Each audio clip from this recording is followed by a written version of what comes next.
Delhi assembly war peaks కు చేరింది. ఆప్, BJP, Congress పోటాపోటీ హామీలతో ఎన్నికల రణరంగం హీటెక్కిపోయింది. ఓటర్లపై హామీల బల విసిరేశాయి. పార్టీలకు ఈ అసెంబ్లీ ఎన్నికల్లో ఆప్, బీజేపీ, కాంగ్రెస్ హోరాహోరీ పోరాడుతున్నాయి. నాలుగోసారి అధికారాన్ని చేజిక్కించుకోవాలని కేజ్రీవాల్ నేతృత్వంలోని ఆప్ పార్టీ ఉవ్విళ్లూరుతోంది. ఆప్ కి అడ్డుకట్ట వేసి ఢిల్లీలో ఎలాగైనా పాగా వేయాలని బీజేపీ ప్రయత్నిస్తోంది. ఉనికిని చాటుకోవడంతో పాటు ఈసారి ఢిల్లీలో సత్తా చాటాలని కాంగ్రెస్ చూస్తోంది. ట్రయాంగిల్ ఫైట్ లో ఎన్నికల హామీలు కూడా గట్టిగానే ఇస్తున్నాయి మూడు పార్టీలు.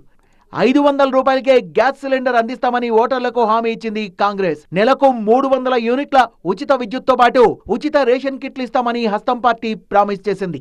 యువ ఉడాన్ యోజన కింద ఏడాది పాటు నిరుద్యోగులకు ప్రతి నెల 8,500 రూపాయల ఆర్థిక సాయం అందజేస్తామని పేర్కొంది. ప్యారీ దీదీ యోజన కింద మహిళలకు ప్రతి నెల 2,500 రూపాయల ఆర్థిక సాయం అందిస్తామని హామీ ఇచ్చింది కాంగ్రెస్ పార్టీ. జీవన్ రక్ష యోజన కింద ఓఎస్ఎస్ ఫర్టిలిటీలో ఇక్కడ ప్రతి అడుగులో ఎక్స్పీరియన్స్ డాక్టర్స్ ఉంటారు. In the good hands of science. Mummy daddy అవ్వాలంటే ఓఎస్ఎస్ కి కాల్ చేయండి. పేదలకు 25 లక్షల వరకు ఉచిత ఆరోగ్య బీమా అందిస్తామని పేర్కొంది.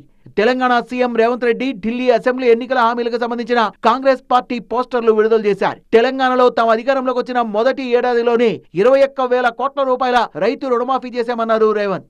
बड़े बड़े राज्य उत्तर प्रदेश, गुजरात, महाराष्ट्र जैसा बड़ा बड़ा राज्य जहाँ पर भारतीय जनता पार्टी की सरकार है वहाँ पर भी कर्जा माफ़ी नहीं किए.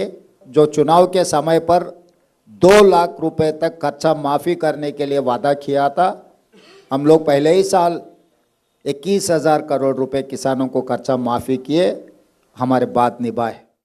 ఉచితాలకు దూరంగా ఉండే బీజేపీ కూడా 300 యూనిట్ల ఫ్రీ కరెంట్ జపం చేస్తోంది. ఉచితంగా తాగునీరు సరఫరా చేస్తామని కూడా హామీ ఇస్తోంది బీజేపీ. మధ్యప్రదేశ్, మహారాష్ట్రలో తమకు అఖండ విజయాన్ని చేకూర్చిన లాడ్లీ బెహనా యోజన పథకాన్ని అమలు చేస్తామంటూ ఓటర్లకు కమలం పార్టీ ప్రామిస్ చేస్తోంది. మూడు పార్టీలు కూడా పోటాపోటీగా ఉచిత తాయిలాల్ని ప్రకటించాయి. 70 అసెంబ్లీ సీట్లున్న ఢిల్లీకి ఒకే విడతలో ఫిబ్రవరి 5న ఎన్నికలు జరగనున్నాయి. ఫిబ్రవరి 8న ఓట్ల లెక్కింపు చేపట్టనున్నారు.